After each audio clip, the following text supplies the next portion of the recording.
¿no? A ver, sí, ahí está grabando, porque me sale el puntito rojo. Bien. Comencemos entonces, chicos. Yo tengo acá el chat habilitado. Bueno, si tienen disponibles los micrófonos, me interrumpen, me preguntan a medida que vayamos avanzando, y también tengo abierto acá el chat para poder ir leyendo sus dudas o comentarios, ¿sí? Bien, me presenté rápido a la primera clase con la ingeniera Sin y recién también. Bueno, yo soy la ingeniera Alejandra Arduino, y como ya les habrá comentado la ingeniera Sin, con ella damos el teórico práctico de la mañana. Entonces es la primera clase que tenemos nosotros, y vamos a comenzar viendo enlace iónico. Ustedes terminaron de ver propiedades periódicas, y ahora comenzamos con la unidad correspondiente a uniones químicas. Uniones químicas no es un tema nuevo para ustedes, porque ya vimos algo de uniones químicas cuando estudiaron en Química 1, ¿sí? Así que comencemos. En principio, ¿qué es lo que recordamos de uniones químicas? Y ahora también los leo y los escucho. Estudiamos a las uniones químicas, las dividimos, podríamos decir, en dos grandes partes. Por un lado, las uniones que son, yo dije uniones químicas, a las uniones en realidad. Por un lado, las que se dan entre átomos, que si recuerdan, hayamos hablado del enlace iónico en Química 1, del enlace metálico y del enlace covalente. Por otro lado, para aquellas sustancias que formaban moléculas, que eran las que tenían enlace interatómico covalente, hablábamos para ellas de uniones intermoleculares, que serían uniones físicas. Por eso yo me corregí recién cuando dije no solo hablamos en esta unidad de uniones químicas, sino también de uniones físicas, como lo son las uniones o los enlaces intermoleculares. Hoy vamos a comenzar hablando del enlace iónico y de las uniones interatómicas. A ver qué recordamos. Yo acá les hice un breve resumen, pero a modo de disparador, para que veamos qué más nos acordamos. ¿Qué recordamos del enlace iónico? Algo recordamos del enlace iónico. ¿Cuál era el fundamento del enlace iónico? ¿Se acuerdan de Química 1?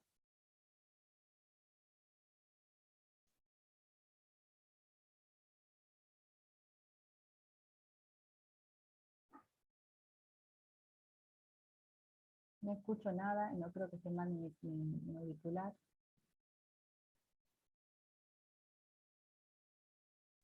¿No era sobre las atracciones entre el catión y el anión? Bien, aquí Oriana ya habló e introdujo dos conceptos. Hablamos de un catión y hablamos de un anión. Entonces era el enlace que se daba entre iones. Un ion positivo o catión y un ion negativo o anión. Para este tipo de enlaces, si recuerdan, lo que habíamos estudiado es que un átomo se unía a otro, y para unirse, uno de los átomos le entregaba o le daba al otro átomo sus electrones. Se caracterizaba por la transferencia de electrones, este tipo de enlace. Así lo habíamos estudiado en Química 1. Entonces se formaba un catión y se formaba un anión. También hablamos en Química 1 del enlace covalente, que lo van a tener la semana que viene con la ingeniera Sin, y para el enlace covalente habíamos dicho que ya no había una transferencia de electrones, sino que había una coparticipación de electrones, ¿sí? Y finalmente el enlace metálico, que se daba entre los elementos que llamamos metales de la tabla periódica, que ustedes ya se ubican claramente después de haber tenido propiedades periódicas de qué elementos se trata. Bien.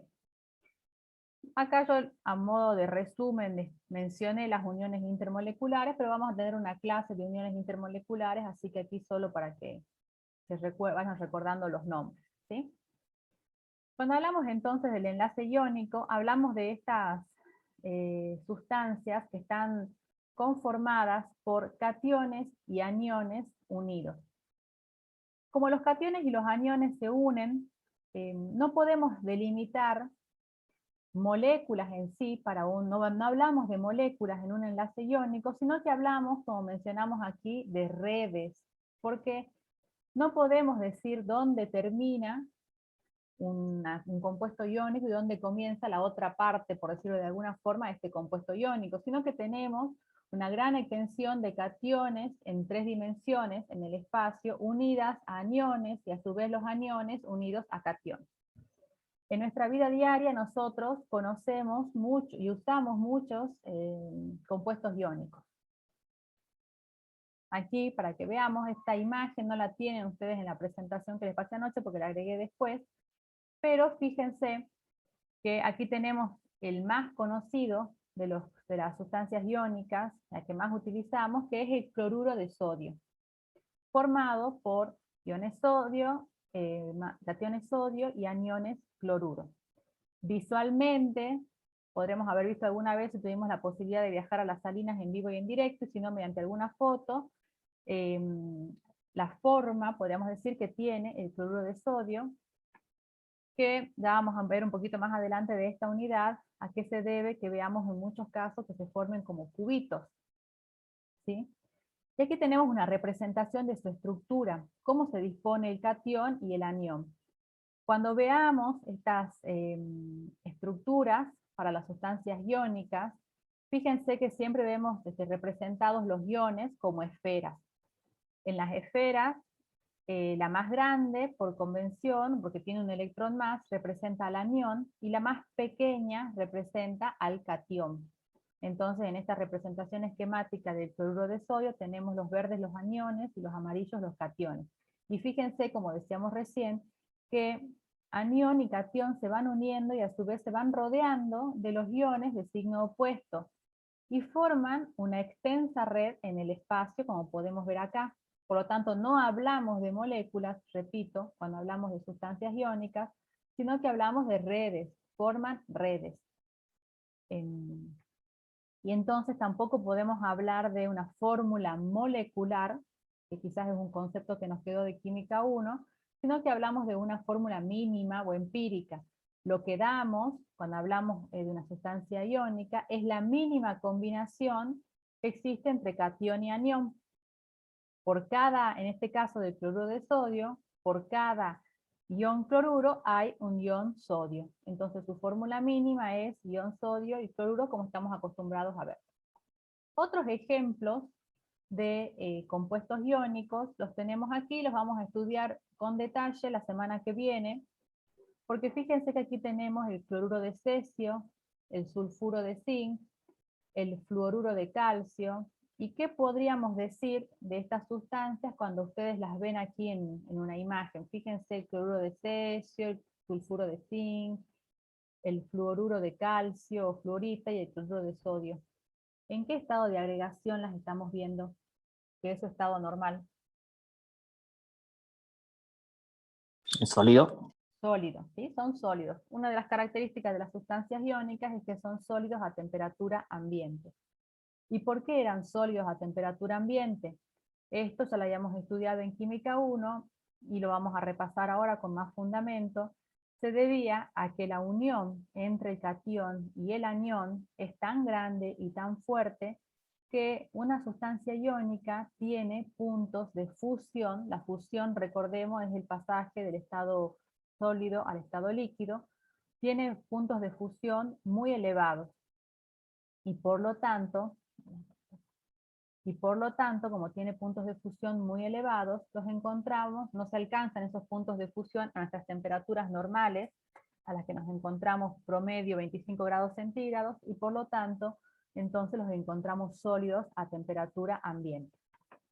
Otra particularidad que quisiera que veamos de estas imágenes, antes de comenzar a desarrollar el tema, es que, fíjense que la disposición que tienen los cationes y los aniones. Todas son sustancias iónicas, pero fíjense por ejemplo aquí, en el cloruro de cesio, que tenemos los aniones en los vértices y el catión solito en el centro, en este caso en la disposición de un cubo. En el sulfuro de zinc, fíjense los aniones, que tenemos uno en el centro de la cara superior de este cubo, aquí tenemos otro y aquí tenemos otro, y como en el medio de lo que se forma aquí, que vendría a ser en realidad un tetraedro, tenemos los cationes, y también una disposición distinta, que no se ve tan bien en esta imagen, también una disposición distinta para el fluoruro de calcio. En todos los casos tenemos ordenados en una estructura a los cationes y a los aniones. Fíjense que enseguida vamos a entender cuando estudiemos a fondo estas estructuras y cuando veamos el práctico también de laboratorio, vamos a entender por qué escribimos como fórmula mínima cloruro de cesio 1 a 1, podríamos decir el catión, por cada catión un anión, lo mismo para el sulfuro de zinc, mientras que para el fluoruro de calcio, por cada catión tenemos 2 aniones. Esto lo vamos a entender cuando estudiemos a fondo estas estructuras y veamos cómo contamos las diferentes partículas. Pero en principio entonces vamos viendo qué tipo de sustancias con las que quizás ya hemos realizado algún ejercicio, ya las hemos escuchado, a qué tipo de sustancias nos estamos refiriendo cuando hablamos de enlace iónico, ¿sí? Bien, en rigor comenzamos con los diferentes conceptos del enlace iónico. Dijimos que el enlace iónico es aquel en el que existe una atracción entre un ion positivo, catión, y un ion negativo o anión. Diferentes son las propiedades que estudiamos en su momento de los compuestos iónicos, que las vamos a recordar y las vamos a explicar un poquito más avanzada la clase de hoy, cuando veamos a fondo el concepto de energía reticular. Pero ¿qué es lo que sabíamos de las sustancias iónicas? Recién recordamos y vimos por las imágenes que son sólidas a temperatura ambiente. Que sean sólidas a temperatura ambiente se relaciona con los altos puntos de fusión principalmente, bueno, también por lo tanto tienen altos puntos de ebullición estas sustancias, y eso se debe a la gran fuerza con la que se une el catión y el anión dentro de la red cristalina. En el estado sólido decimos que no conducen la corriente eléctrica, solamente conducen fundidos o en solución, enseguida vamos a explicar por qué. Y también habíamos estudiado para estas sustancias que son solubles en solventes polares como el agua, dando soluciones conductoras. También vamos a ver qué tiene que pasar para alcanzar esa solubilidad, y la voy a explicar a las propiedades un poquito más adelante cuando fundamentemos con energía reticular. La propiedad que creo que sí podemos fundamentar ahora es la dureza. Decimos que son duros pero frágiles.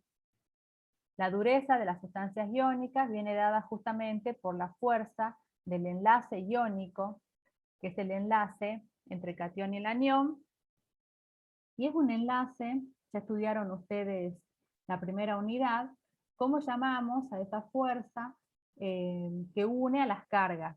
Tiene una ecuación química que ustedes la vieron en la primera clase. ¿Qué tipo de fuerzas son? Cuando hablamos de atracción. Culómbicas. Fuerzas culómbicas, bien.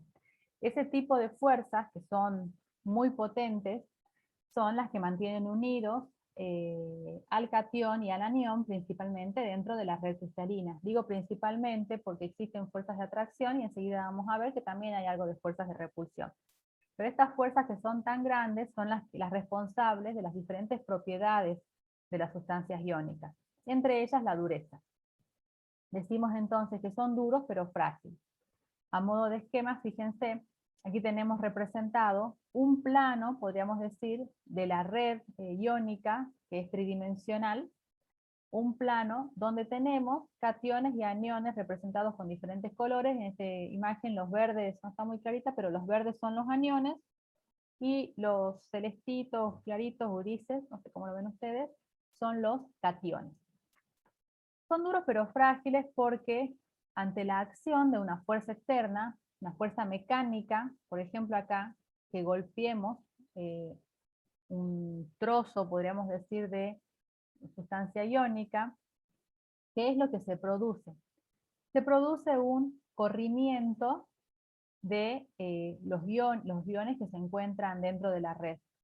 y entonces iones del mismo signo quedan enfrentados. Cationes y aniones quedan enfrentados debido a la aplicación de esta fuerza mecánica. Como quedan enfrentadas cargas del mismo signo, esas cargas del mismo signo se terminan repeliendo se dice, ¿sí? Y por lo tanto el cristal se rompe. Esta es la explicación del motivo por el cual son duros, pero frágiles. Frente a cualquier acción mecánica externa, puede ocurrir esto, que cargas del mismo signo, iones del mismo signo, queden enfrentados y se repelen, por lo tanto el cristal o la red se rompe. ¿Sí? ¿Se entiende hasta allí, chicos? ¿Lo que vamos viendo? Sí, Vamos, profe, se entiende. bien, estamos recordando, ¿sí? Hasta ahora. Ahora vamos a explicar algo que ya vieron en propiedades periódicas y que tiene que ver con el enlace iónico. Cuando nosotros lo estudiamos en Química 1, el enlace iónico, si recuerdan, dijimos bueno, que había una transferencia de electrones, y a ver si se acuerdan en qué nos basábamos para decir que un enlace es iónico o que un enlace era covalente. ¿Alguien recuerda qué es lo que utilizábamos? ¿Qué propiedad periódica usábamos para poder diferenciar un enlace de otro?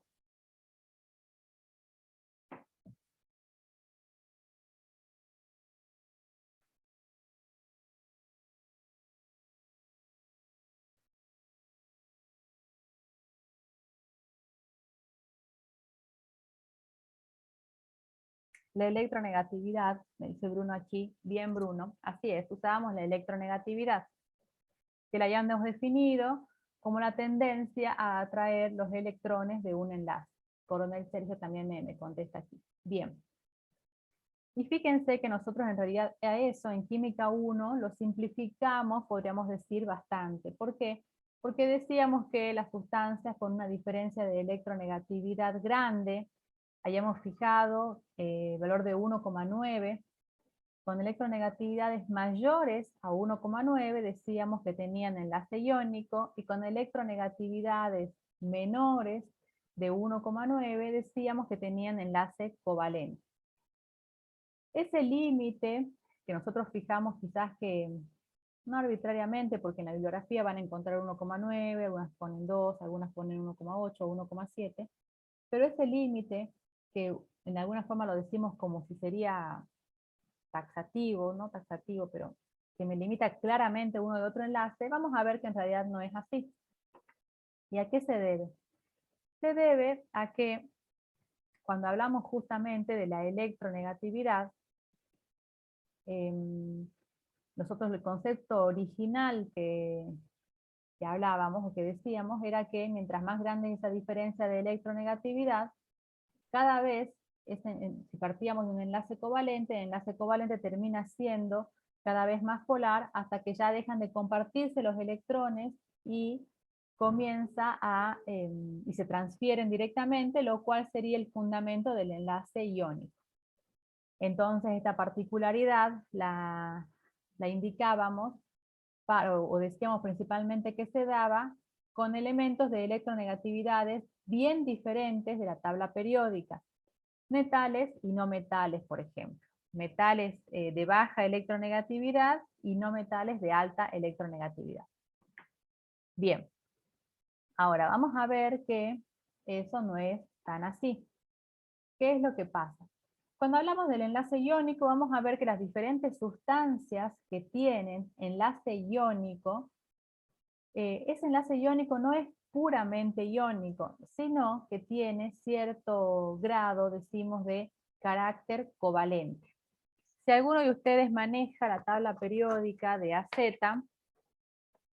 en otras palabras, yo les estoy hablando de un enlace con carácter covalente, un enlace iónico con carácter covalente, pero si alguno maneja la tabla periódica de AZ, no la tengo en digital, pero de uno de los lados de la tabla, si se acuerdan, se la tienen allí a mano, teníamos una tablita, acá arriba en una escala, donde nos daba la diferencia de electronegatividad, y abajo teníamos el porcentaje de carácter iónico. En otras palabras, fíjense que y acá fíjense que estamos en los valores de electronegatividad, de diferencias de electronegatividad. Aquí está el 1,9 que yo les mencioné, o sea que todos estos valores corresponderían a enlaces covalentes. Entonces, para estos enlaces covalentes, fíjense que acá se habla de porcentaje de carácter iónico. Quizás en su momento, si tienen esta tabla y la vieron, no entendieron a qué se refería con porcentaje de carácter iónico. Es equivalente a lo que estamos diciendo ahora. A medida que tenemos diferentes sustancias que forman enlace iónico, en este enlace iónico vamos a ver que existe cierto grado de carácter covalente. El término carácter covalente, ustedes ya lo vieron en propiedades periódicas, me dijo la ingeniera Zink. ¿Con qué propiedad lo relacionaron? Podrían decirme, ahora lo vamos a repasar, pero podrían decirme, o vayan pensando o revisando, con qué propiedad lo relacionaron al concepto de carácter covalente. Yo voy a buscarme un vasito de agua, ustedes vayan revisando, ¿sí?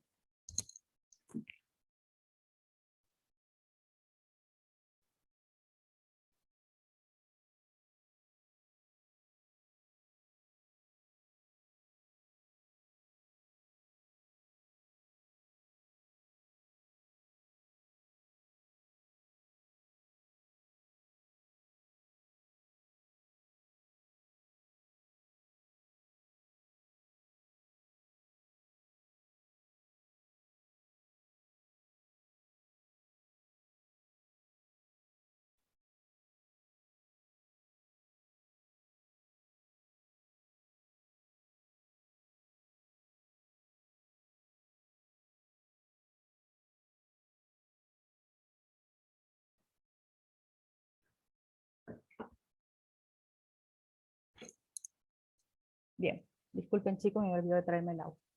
Bien, ¿en qué propiedad periódica vimos entonces el término de carácter covalente?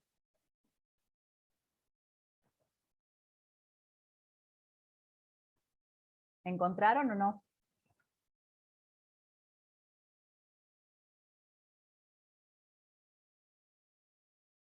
Yo ayer le pregunté a la ingeniera Zink y me dijo que sí, les dio. Sí, puedo repetir. Lo que les preguntaba es que, recién fíjense que estamos hablando de enlace iónico, ¿sí? Entonces lo que estamos diciendo es que los enlaces iónicos no son puramente iónicos, sino que ahora ya no vamos a hablar de ese límite por ahí tan tajante de diferencia de electronegatividad de 1,9 para el enlace covalente y para el enlace iónico, sino ya hablamos que el enlace iónico, bien, Oriana, ya hablamos que para el enlace iónico, ahora vamos a hablar que tienen las diferentes sustancias con enlace iónico cierto grado de carácter covalente. Les preguntaba yo con qué propiedad periódica, porque el término carácter covalente lo vieron en la unidad de propiedades periódicas que terminaron ayer. El término de carácter covalente, entonces, se relaciona con el potencial iónico, como me contesta aquí Camila. Camila, ¿no es cierto? Sí. Bien. Entonces, exactamente lo vieron con el potencial iónico. ¿Qué es lo que ocurre? Vamos a ir a esta imagen. Cuando tenemos un catión y tenemos, fíjense, un anión, en realidad nosotros dijimos hay una transferencia de electrones. El catión le transfiere electrones al anión. Pero ¿qué es lo que pasa? Los cationes tienen lo que se denomina poder polarizante.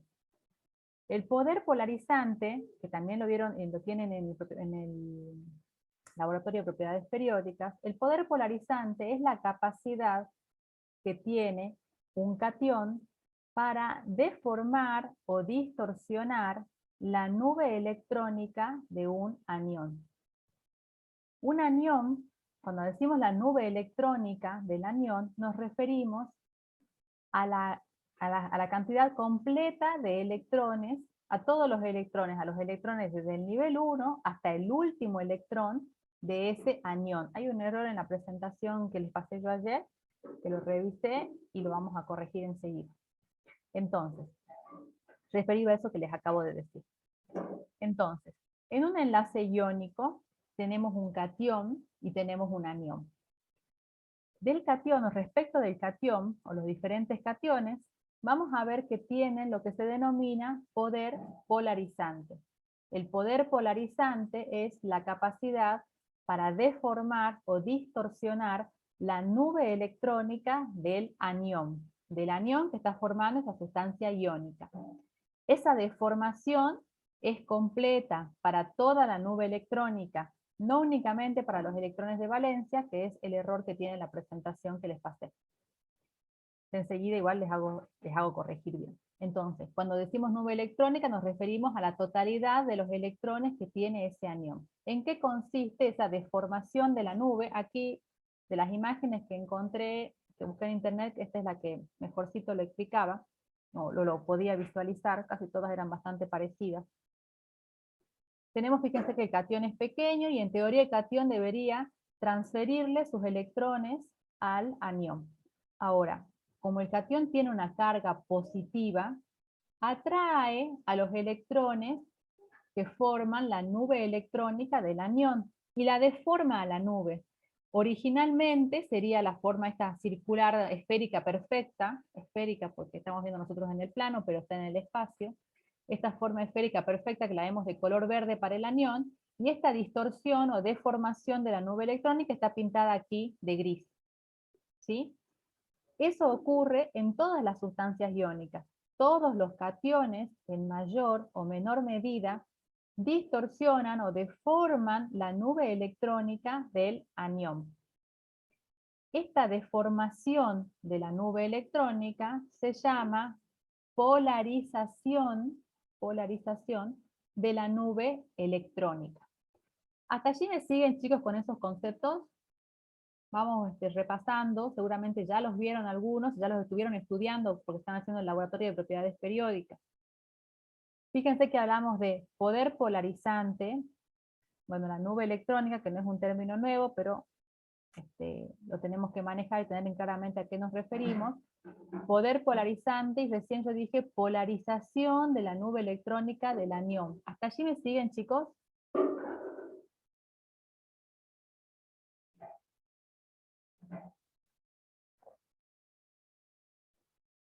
¿No me siguen? Ah, bien. Bien. Bien, gracias, ahí leo. Bien. Entonces, decimos que el anión se polariza. Para los aniones, entonces, hablamos de polarizabilidad del anión.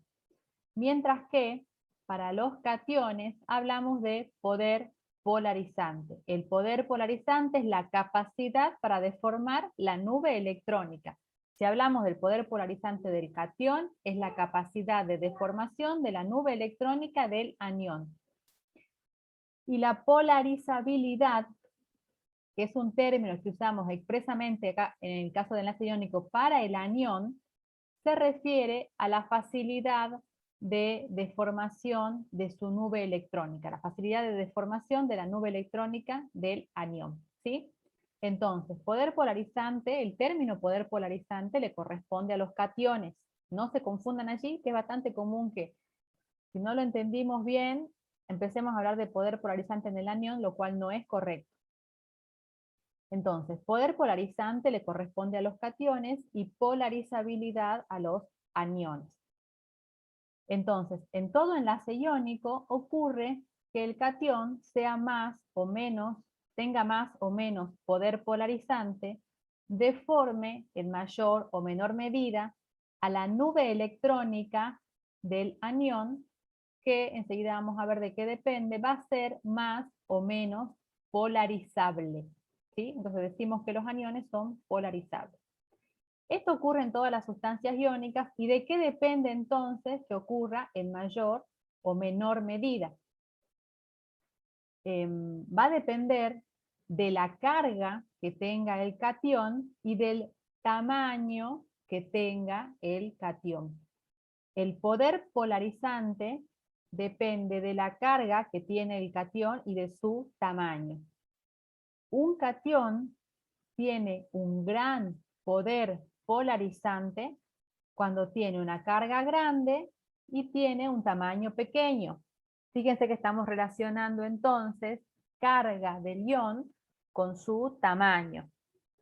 Entonces, la relación entre la carga del ion y el tamaño me daba, o matemáticamente se relacionaban en una propiedad periódica que podíamos estimar un valor cuando hacíamos justamente la relación de esas dos variables. Carga del ion sobre el radio del ion. Esa propiedad periódica, que yo les pregunté al principio con qué relacionamos poder polarizante, esa propiedad periódica es el potencial iónico.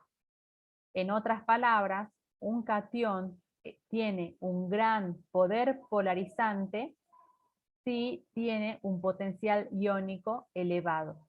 ¿Por qué? Porque el potencial iónico justamente es la relación entre la carga del ion sobre el radio del ion. ¿Sí?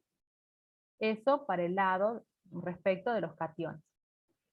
Respecto de los aniones que hablamos de la polarizabilidad, el anión va a ser más polarizable si tiene carga pequeña y un tamaño grande. Allí ya no hablamos de potencial iónico, sino que de la carga del anión y de su tamaño.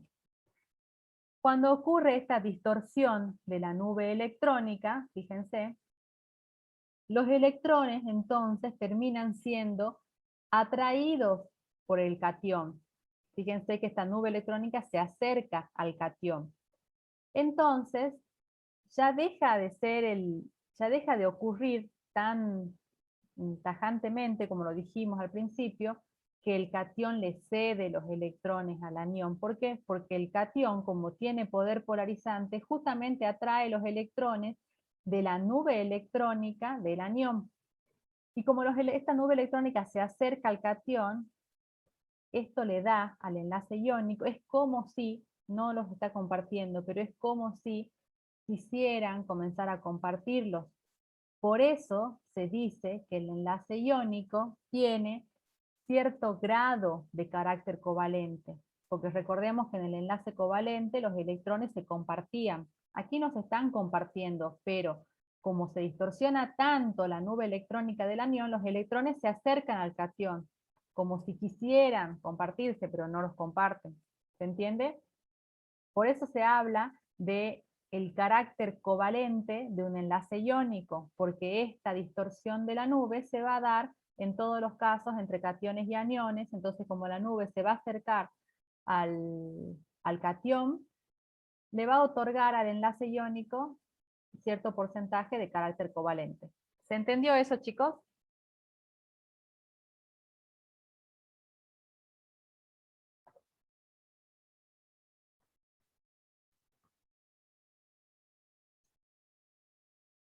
Sí, profe, sí se entiende. Bien, gracias Camila.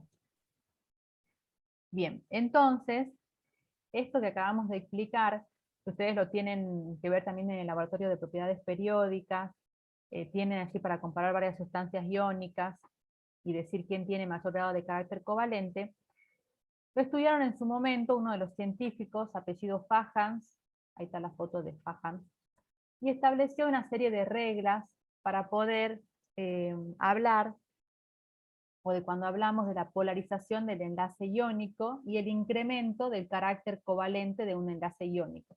Las reglas las vamos a pasar en limpio, pero son las que ya dijimos. La primera de estas reglas, que dijimos recién, es que el catión es más polarizante o tiene mayor poder polarizante si es pequeño y tiene una carga positiva grande, lo cual es equivalente a decir que tenga un potencial iónico elevado. Los aniones son más polarizables si son grandes y tienen una carga negativa grande. No, pequeña. No, grande, sí. Una carga negativa grande. Yo hace rato les dije pequeña, creo. Y los cationes, además que no tienen una configuración de gas noble, favorecen o tienen mayor tendencia a favorecer la polarización del enlace iónico. Fíjense, como para que nos demos una idea de estas reglitas que acabamos de ver, en este ejemplo. La flecha hacia abajo nos indica el aumento del carácter covalente en estos compuestos que tenemos aquí esquematizados, en estas que representan sustancias iónicas. Cloruro de sodio sería, cloruro de magnesio, cloruro de aluminio, pero tenemos acá los iones dibujados, no tenemos la fórmula mínima escrita. Aquí fluoruro de aluminio y bromuro de aluminio. En esta parte vamos a comparar a los cationes, quién tiene mayor poder polarizante. Dijimos que el catión va a tener mayor poder polarizante si tiene una carga grande y tamaño pequeño. De los tres, fíjense, el que tiene mayor carga es el aluminio. Y aquí tenemos representado al anión con su nube electrónica deformada. Entonces, lo que quiere esquematizar este gráfico es que el catión más polarizable sería el cloruro de aluminio, entonces sería el que deforma más la nube electrónica del anión. Por eso lo comparamos en los tres casos con el mismo anión, como para poder tener un parámetro, ¿sí? Para el mismo anión, el catión más polarizante es el cloruro de aluminio, y por eso su nube electrónica está más deformada, mientras que el que tiene menos poder polarizante es el ion sodio, y por lo tanto la nube electrónica allí se deforma menos. ¿Se ve eso, chicos? Eso es lo que estamos diciendo con las reglitas, ¿se entiende? Sí, profe. Bien. Por otro lado, aquí tenemos el mismo catión, aluminio, enfrentado a diferentes aniones. El anión fluoruro, el cloruro y el bromuro. Todos tienen la misma carga, pero dijimos que el más polarizable va a ser el que tenga un mayor tamaño.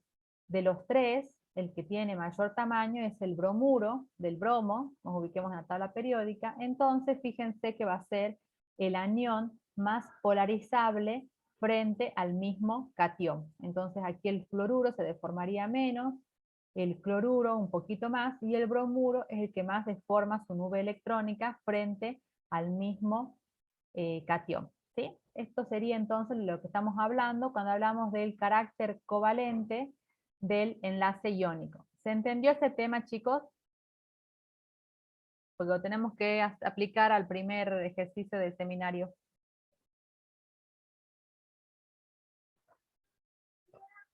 Nos podrían dar en el parcial un ejercicio donde comparemos, como en el caso del laboratorio, diferentes sustancias iónicas y nos indique cuál tiene mayor grado de carácter covalente. Seleccione el que tiene mayor grado de carácter covalente.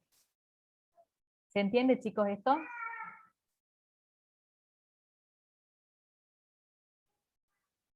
Bien, Luis me contesta acá que sí. Bien, ahí sí. Otra forma de poder determinar el poder polarizante del catión es mediante la densidad de carga. Nosotros dijimos que a mayor potencial iónico, mayor poder polarizante del catión, y otra forma es también calculando la densidad de carga del catión. A mayor densidad de carga del catión, mayor es su poder polarizante. La densidad de carga la podemos calcular como la relación entre la carga del ion y el volumen de ese ion. Y la carga del ion entonces va a ser el número de cargas positivas, que sería un aluminio más 3, si sería un ion sodio un más 1, por 1,6 por 10 a la menos 19. ¿Qué es ese número?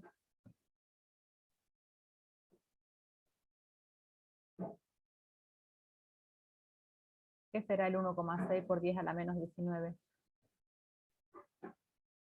La carga, bien. Bien, Luis.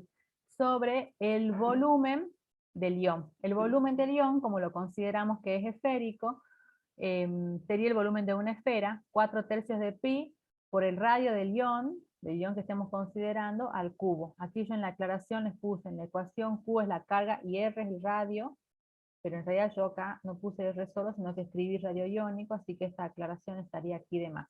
Las unidades de la densidad de carga serían coulombios sobre milímetro al cubo.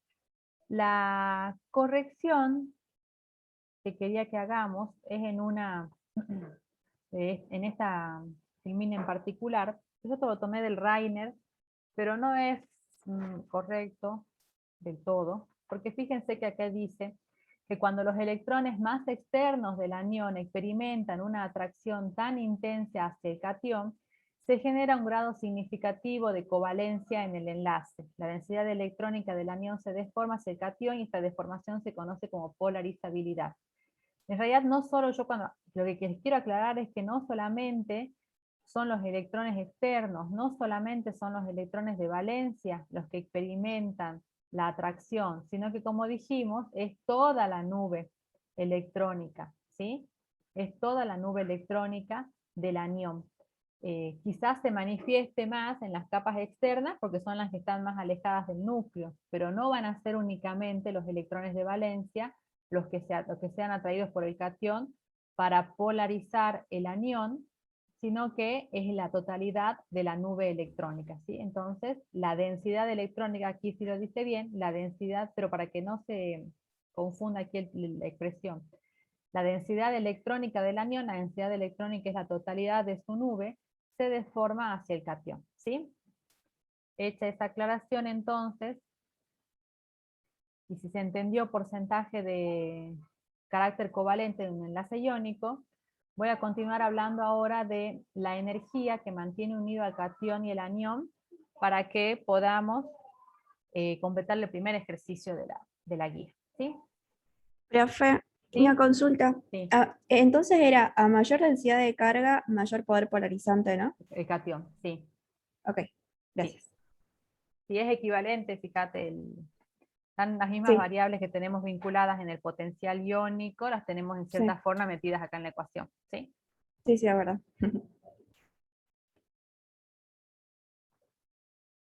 Bien. Vamos a hablar entonces ahora de la energía que mantiene unido al catión y al anión dentro de la red cristalina. Tenemos entonces aquí esquematizada una red iónica. Aquí decimos que los aniones y los cationes se disponen en una red en forma empaquetada. Respecto de lo que es empaquetamiento y todo eso lo vamos a ver, no creo que lleguemos hoy a verlo, vamos a verlo el martes de la semana que viene. Si representaríamos una porción de esta red tridimensional que forman los cationes y los aniones, tenemos entonces catión, anión, catión, anión, catión, anión. Y como dijimos, hay una atracción entre las cargas de diferentes signos, entre el anión y el catión. Esa atracción viene dada, o esa fuerza de atracción viene dada por la ley de Coulomb. También va a haber repulsiones. Si bien los iones del mismo signo no están juntos dentro de esta red, pero va a haber algo de repulsión entre los aniones, y esa repulsión va a depender de la proximidad que tengan dentro de la red cristalina. Entonces, fíjense, por ejemplo, que aquí tengo esquematizado este anión, estará muy atraído por este catión, y con este otro catión que está aquí, estará también atraído, pero no tanto. ¿Por qué? Porque esa atracción, recordemos, depende o es inversamente proporcional a la distancia. Como este catión está más alejado de este anión, la atracción será menor. A su vez, si analizamos las repulsiones, este anión, el que tiene más próximo es este segundo anión que les estoy indicando con el puntero del mouse. Este segundo anión tendrá cierta repulsión, pero con este tercer anión que está un poco más alejado, la repulsión será menor porque están más alejados, ¿sí? Bien.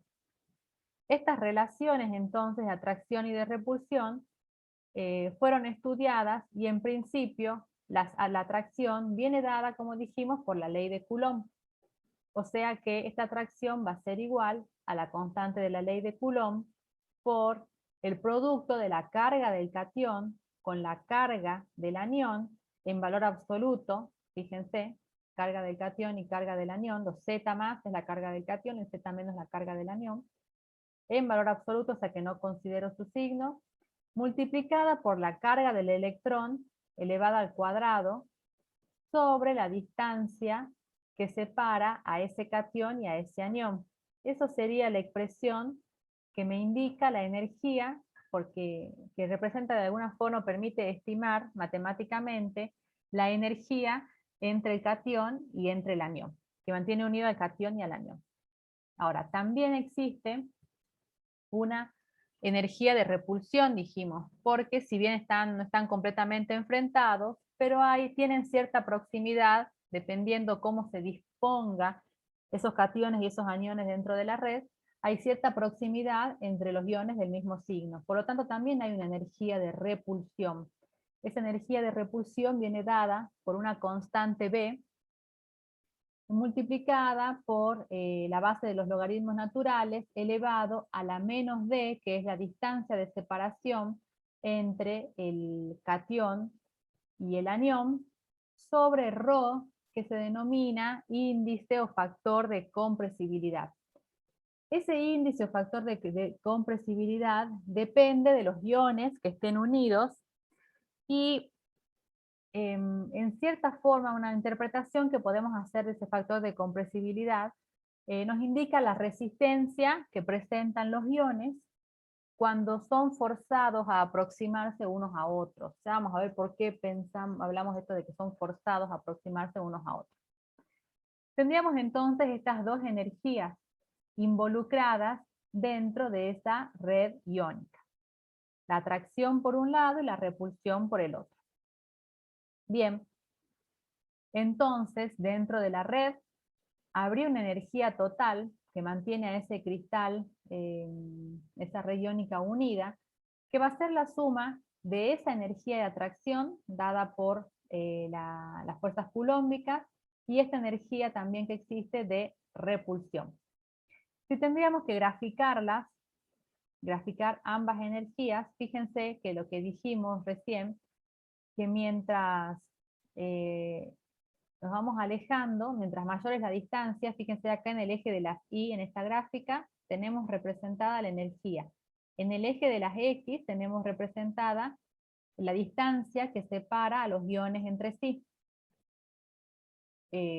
Entonces, mientras mayor es la distancia que separa a los iones, fíjense que la atracción va aumentando.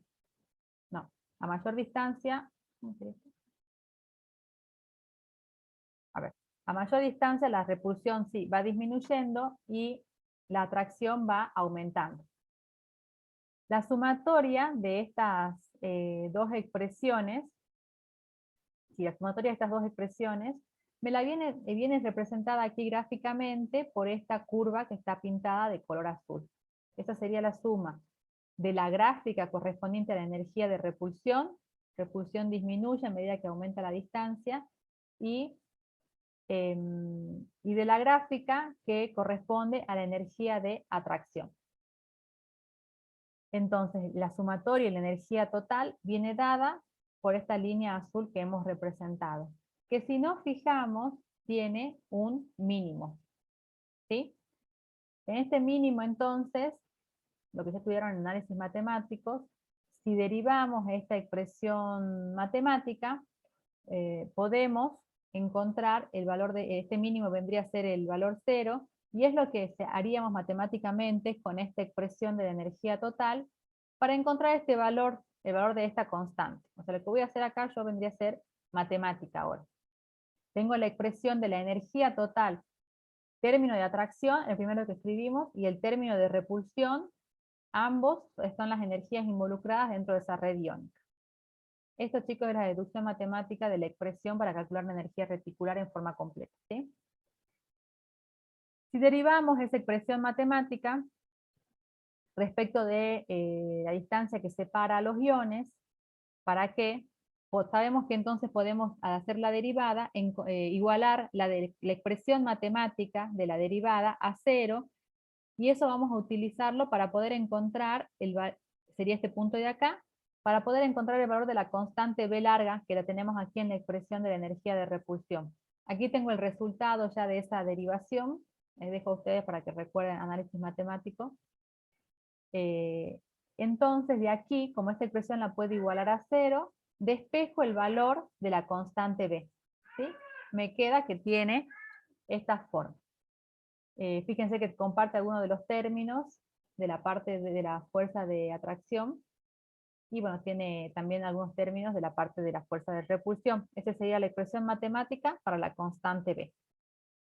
Lo que voy a hacer ahora, chicos, es matemática, esto que estoy haciendo, es reemplazar este valor que encontré para la constante B en la expresión de la energía total.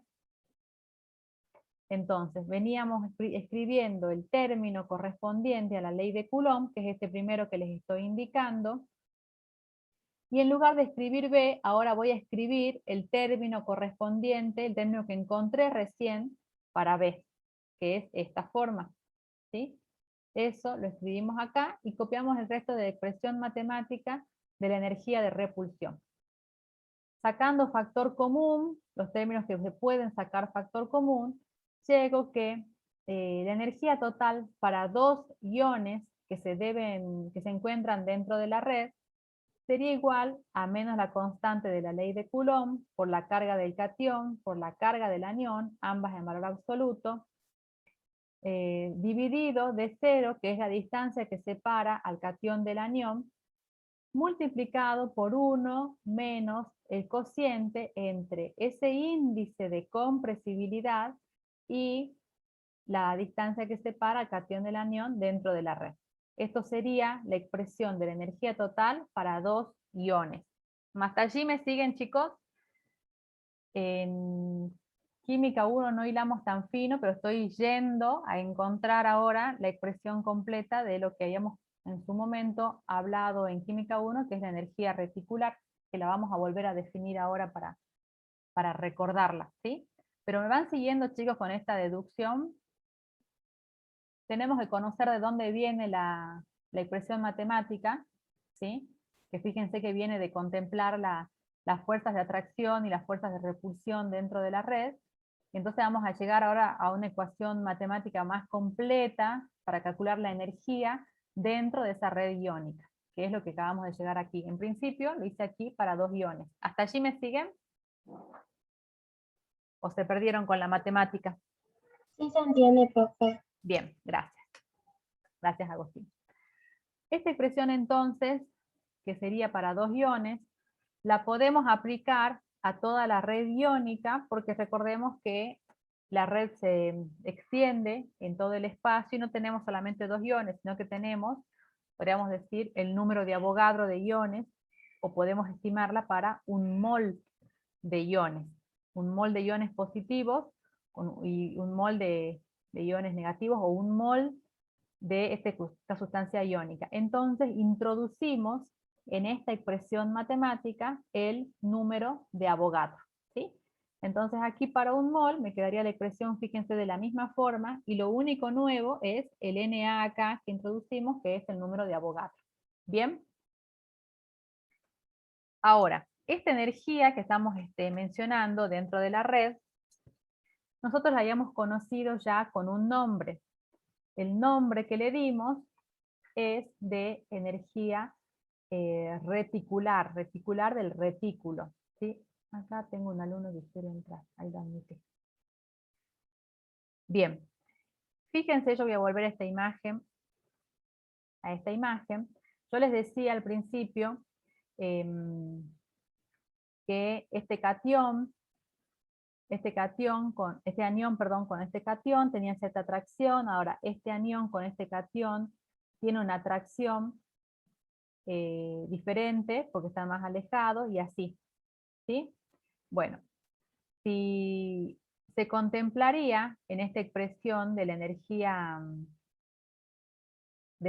total de la red, las distancias de los diferentes cationes, para contemplar supongamos que contemplo un solo anión, y estimaría las fuerzas de atracción para todos los cationes que rodean a ese anión dentro de la red, en las diferentes direcciones del espacio, y lo mismo con los iones del signo opuesto, podría yo estimar y hacer con detalle ese cálculo, que sería bastante extenso, pero ese cálculo podría hacerse teniendo en cuenta todas las interacciones de los iones que hay dentro de la red. Alguien ya se tomó el trabajo de hacer estas estimaciones, Y yo no voy a entrar a todo el detalle de todas estas expresiones matemáticas, pero sí el estimar estas interacciones entre los iones a lo largo de toda la red iónica da lugar a lo que se conocen como series convergentes, es decir, a un conjunto de términos que van a terminar llevando o arribando a un valor específico, ¿sí? Estas series convergentes, este valor específico al que llevan estas series, ya hubo un científico que se tomó el trabajo de estudiarlos y determinó que dependiendo del tipo de ion, de sustancia iónica, no de ion, de sustancia iónica y de cómo se disponen ese catión y ese anión dentro de la red, el valor de estas interacciones converge a un número específico. A este número específico, constante, lo llamó justamente, se indicó con la letra M y lo denominó constante de Madelung.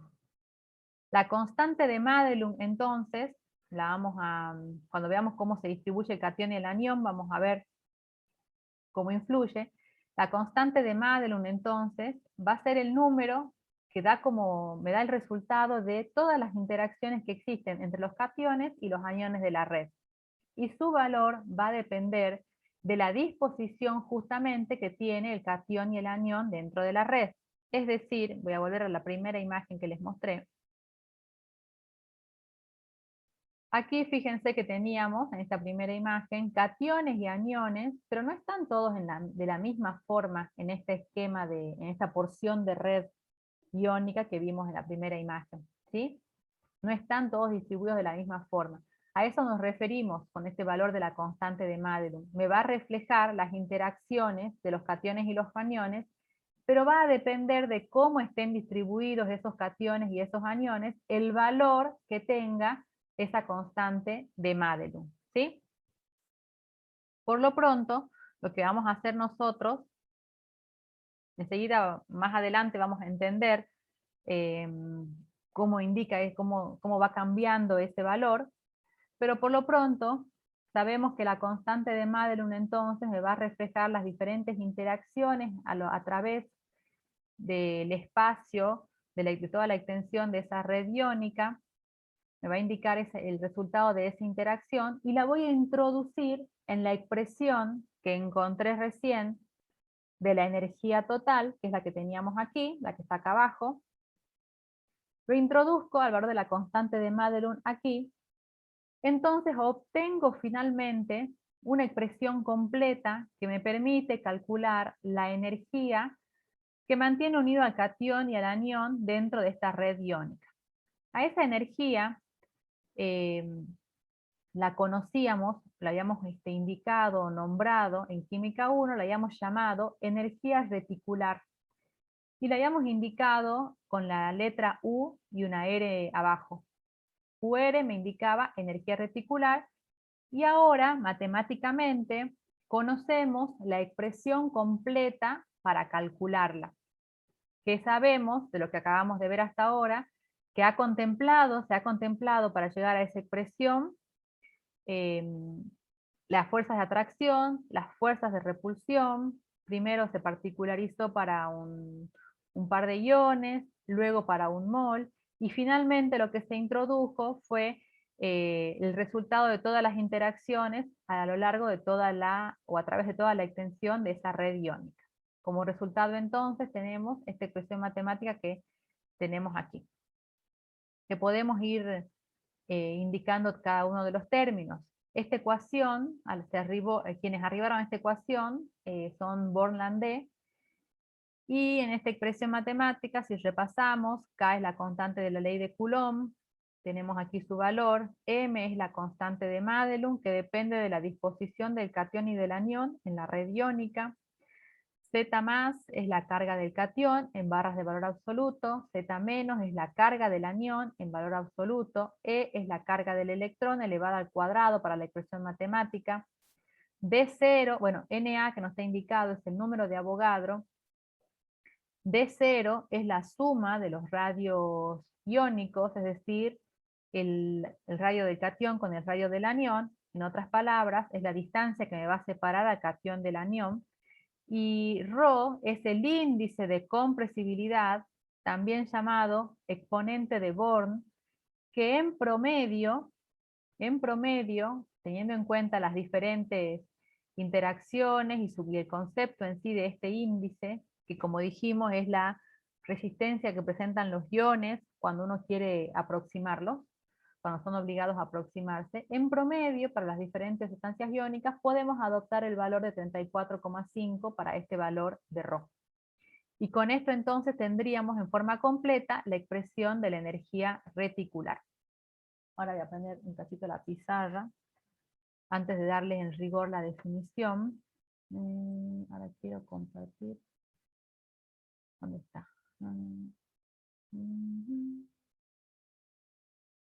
Tengo, a ver.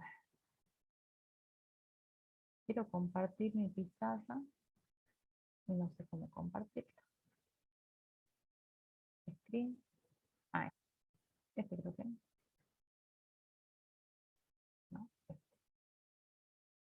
A ver.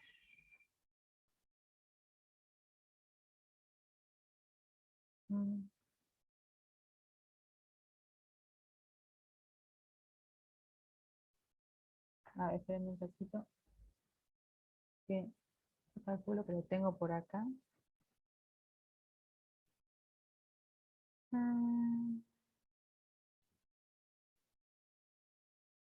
Lo que no me gusta del Zoom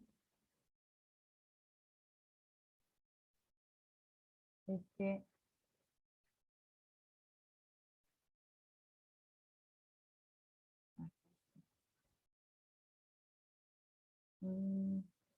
o sea, pero yo estoy en un segundo que se desconecta, parece. Iniciar. ¿Está?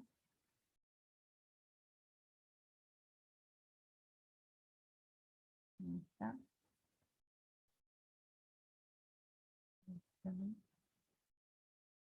Bien, ahora quiero compartir esto. ¿Y dónde me sale?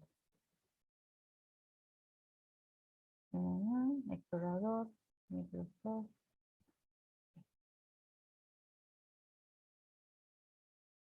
Share. Ahí está. Ahí tendrían que estar viendo una pizarra, chicos. ¿Me confirman? Sí se ve, profe. Bien. Lo que yo quería decirles es que nosotros hasta ahora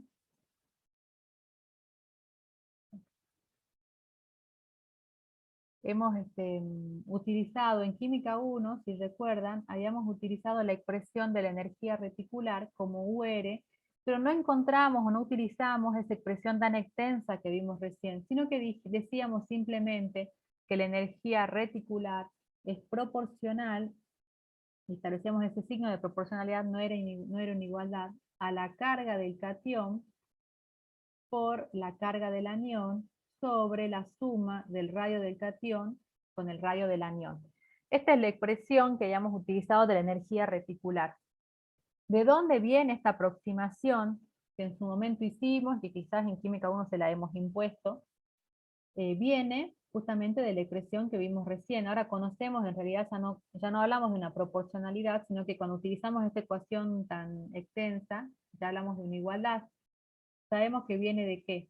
De esta deducción, entonces, donde tenemos que la energía reticular es igual a menos la constante de la ley de Coulomb, por la carga del catión, por la carga del anión, por el número de Avogadro, por la constante de Madelung, y acá pusimos recién de cero, y este de cero no es ni más ni menos que la suma del radio del catión con el radio del anión, por 1 menos ρ,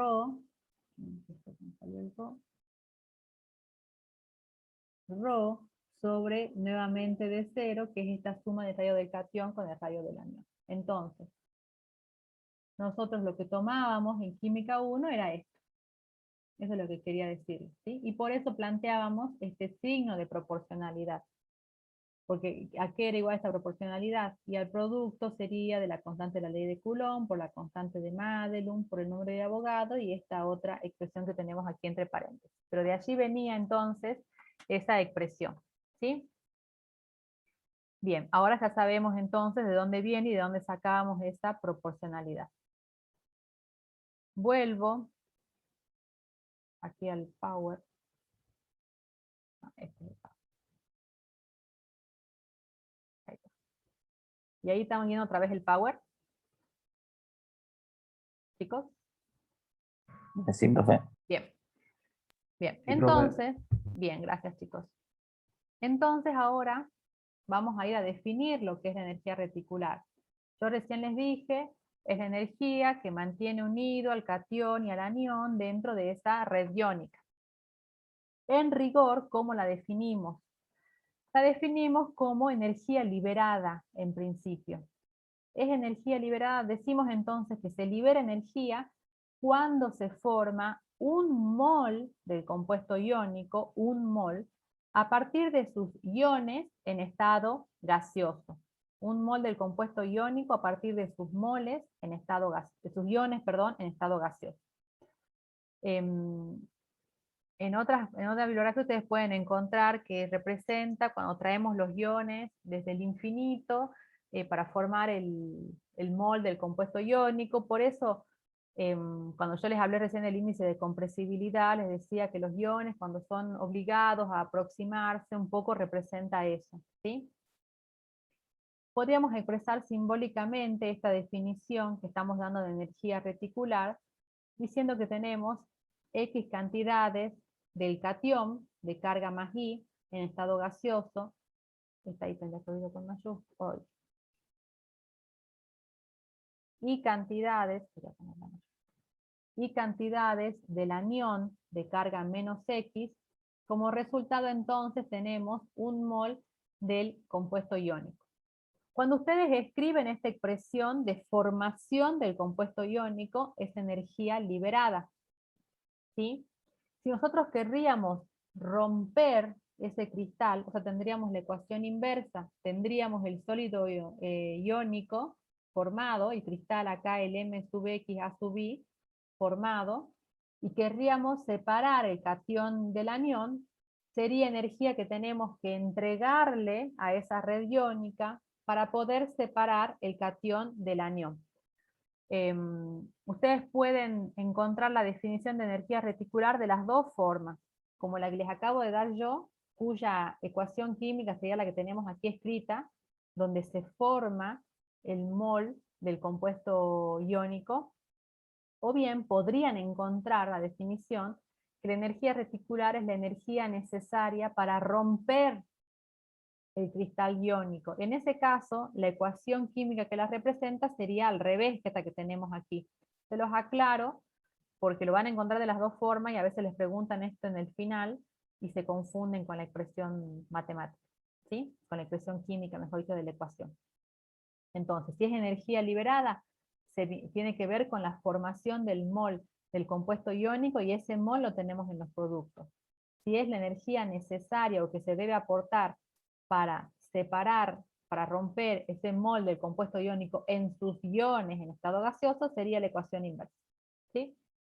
Como ejemplo podemos representar la ecuación del cloruro de sodio, que es el más común, ion sodio, ion cloruro, un mol de ion sodio, un mol del ion cloruro que me forma un mol del compuesto iónico. Esta ecuación tiene que estar balanceada de forma tal de tener siempre en los productos un mol.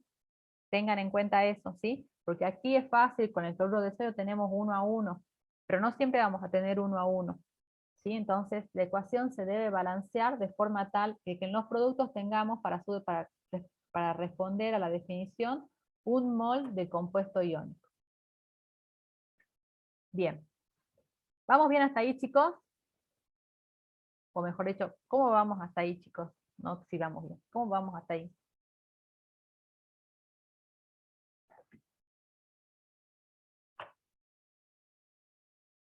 ¿Van entendiendo o no? Bien, profe, me dice Luis. Bueno. Sigo entonces, si alguien no entiende y no me dice nada, yo sigo. Bien, entonces ahora yo voy a volver a lo que vimos al principio de la clase de enlace iónico, que era explicar un poco las propiedades. Para poder explicar las propiedades de los compuestos iónicos, era necesario hablar de la energía reticular, necesariamente teníamos que hablar de la energía reticular. ¿sí? Porque es lo que fundamenta justamente sus propiedades. Entonces, si definimos la energía reticular como esa energía liberada, para formar el molde del compuesto iónico, podemos decir que es la energía que mantiene unidos a los cationes y a los aniones dentro de la red. Y por lo tanto, la energía que tenemos que vencer si queremos separar ese catión y ese anión de esa red iónica. Entonces, vinculado con la energía reticular, podemos hablar de la dureza y decir que a mayor energía reticular, mayor va a ser la dureza de estas sustancias iónicas. Por lo general es muy alta la energía reticular, por eso la dureza de estas sustancias son elevadas. A la energía reticular nos va a permitir explicar los puntos de fusión y de ebullición. Como es tan grande la energía que mantiene unido al catión y al anión, para que se fundan es necesario, que sería la fusión, es necesario romper ese enlace entre catión y anión, y como es tan elevada, se necesita mucha energía para vencerlo. Por lo tanto, sus puntos de fusión son elevados, y por eso son sólidos a temperatura ambiente, y por lo tanto también son elevados sus puntos de ebullición. A mayor energía reticular, entonces, es mayor dureza y mayor puntos de fusión y ebullición. Así ya explicamos entonces dos de las propiedades. Otra propiedad que tenemos que explicar es la solubilidad en agua. Para explicar lo que es la solubilidad en agua, vamos a ir a esta imagen que tenemos aquí. ¿Qué es lo que tiene que pasar? Dijimos que son solubles en solventes polares como el agua, ¿sí? ¿Qué es lo que tiene que pasar para que una sustancia se solubilice? A ver si nos ayuda esta imagen que tenemos aquí. Aquí tenemos la red iónica en estado sólido, y aquí tenemos como más disgregado el catión y el anión. Acá está representado el empaquetamiento, y acá lo tenemos un poco más fácilmente a los efectos de la explicación, ¿sí? En el proceso de solubilización de una sustancia iónica, debemos vencer la unión entre el catión y el anión. Si hablamos particularmente de usar como solvente agua y de su solubilidad en agua, ¿qué es lo que tiene que pasar? Acá fíjense que tenemos indicada la molécula de agua como un puntito rojo que me indique el oxígeno, un puntito rojo que me indique el oxígeno, y dos circulitos que tienen un signo positivo, que son los hidrógenos del agua, ¿sí? Y está representada como en forma angular la molécula de agua. Para que se solubilice, ¿qué tiene que pasar? Separarse el catión del anión, y el anión se va a rodear de la parte positiva de las moléculas de agua. El catión, que acá abajo me está representando un catión que estamos separando de la red, va a quedar rodeado de la parte negativa de la molécula de agua. Estos serían entonces los iones ya solubilizados. ¿Estamos? Entonces fíjense cuáles son las etapas de este proceso. Hay que vencer la atracción entre el catión y el anión para que luego el anión pueda rodearse, en el caso del solvente agua, de la parte positiva del solvente, y el catión para que se rodee de la parte negativa del solvente. Entonces podemos decir, por eso decimos que las sustancias iónicas son solubles en solventes polares. ¿Por qué? Porque los iones se rodean de la parte del solvente, que el solvente es polar, tiene una parte positiva y una parte negativa, una densidad de carga positiva y una densidad de carga negativa. Entonces el anión se rodea de la densidad de carga positiva y el catión de la densidad de carga negativa. Por eso son solubles en solventes polares. Como debemos vencer la atracción entre el catión y el anión, mientras mayor sea esa atracción entre el catión y el anión, que sería lo que me da la energía reticular, más difícil va a ser solubilizar esa sustancia iónica. Y por lo tanto, a mayor energía reticular, menor va a ser la solubilidad. O al revés de lo que dice aquí, mientras menor es la energía reticular, mayor es la solubilidad. ¿Se entiende por qué, chicos?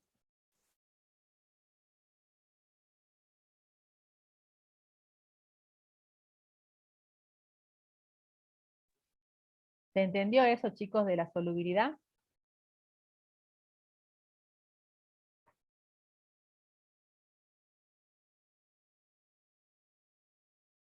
Sí, me dice Franco. Bien. Bueno, entonces, hemos explicado la solubilidad en agua. Hemos explicado la solubilidad en agua.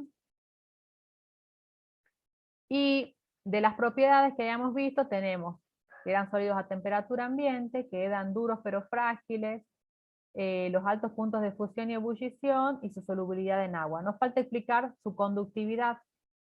En estado sólido no conducen la corriente eléctrica y solo conducen fundidos o en solución. Para poder explicar eso, veamos entonces este otro esquema. Tenemos la red iónica y el sólido iónico en estado sólido.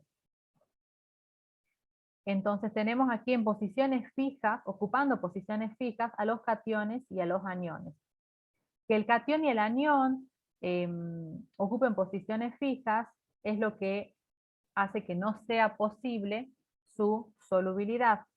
En cambio, aquí tenemos esquematizada la disolución, y decimos que conducen fundidos o en solución. Ya sea fundidos o en solución, primero veamos el ejemplo de solución, que es lo que vimos recién.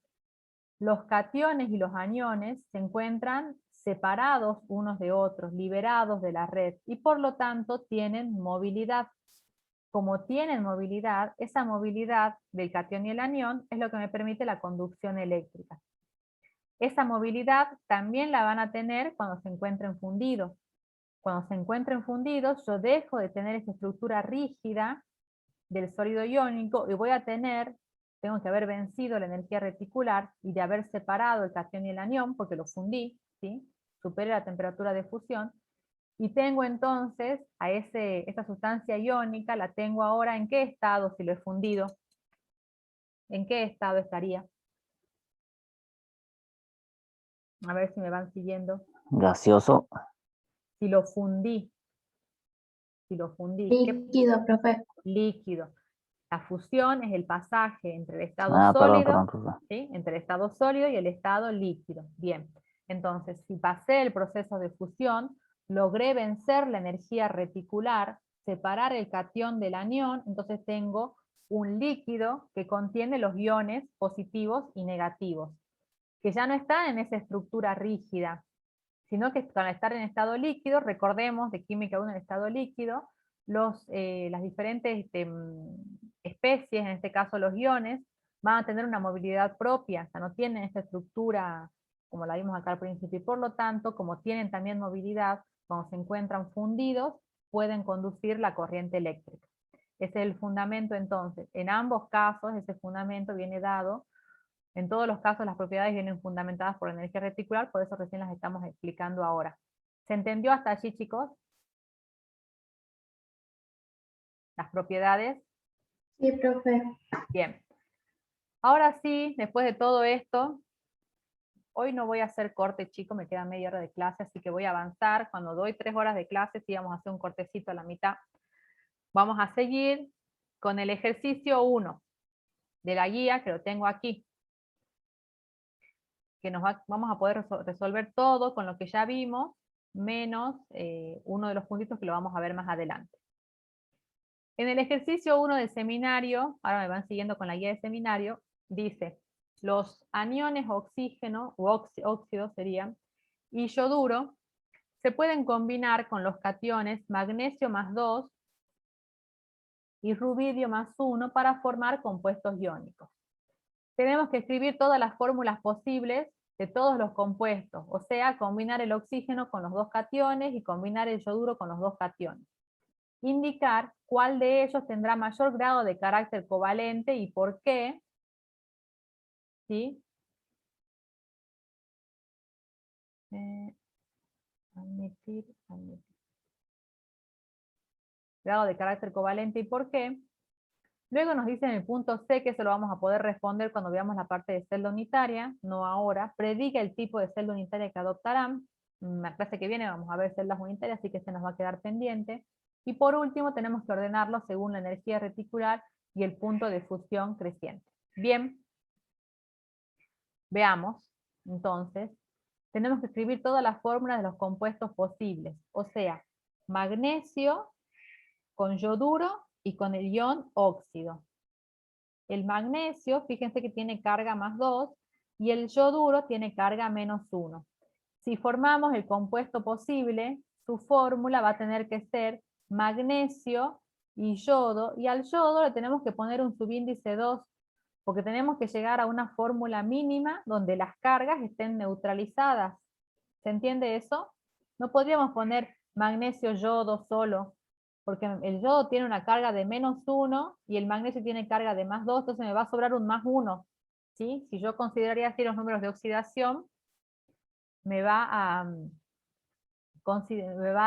dar la carga -1. Así que correspondería, entonces hacemos como un intercambio, podríamos decir de las cargas, van a pasar como subíndices del otro ion. Entonces me queda yoduro de magnesio. Luego el magnesio con el oxígeno, ambos tienen carga 2, el magnesio es +2, el oxígeno -2, por lo tanto, un magnesio con un oxígeno me compensan la carga, me queda óxido de magnesio. El rubidio tiene carga +1, con el yodo, con el yoduro que tiene -1, +1 y -1, se me neutralizan, me queda que su fórmula mínima entonces es yoduro de rubidio, y el rubidio cuando se combina con el oxígeno tiene 2 cargas negativas, el rubidio una carga negativa, entonces necesito 2 rubidios para poder neutralizar el -2 del oxígeno. Me queda entonces, como dijimos que hacemos como un intercambio, el 2 lo pongo acá para el rubidio y el oxígeno con subíndice 1. Tengo 3 personas para entrar a la sala, admitir. Bueno, entré un montón.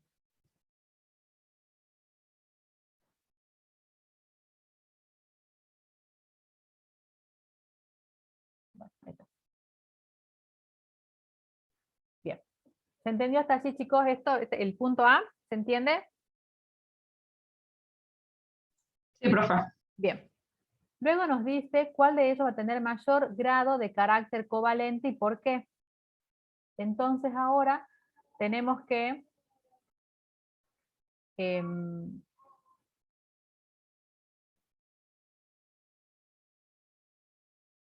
analizar lo que estudiamos recién de carácter covalente.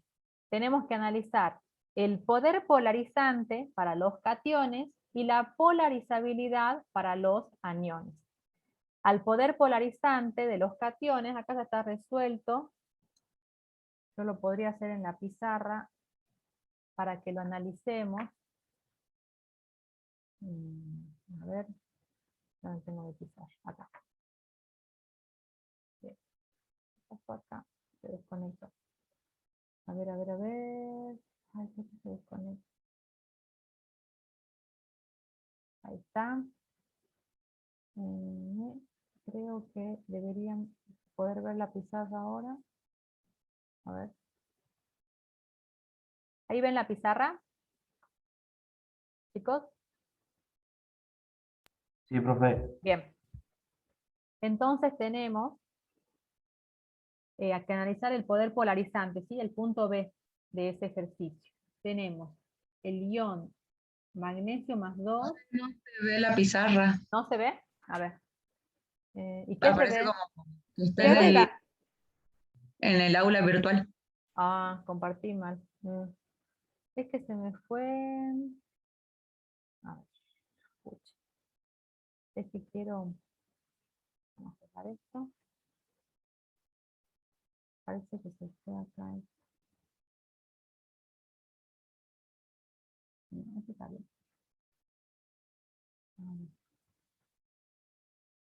No me gusta el zoom porque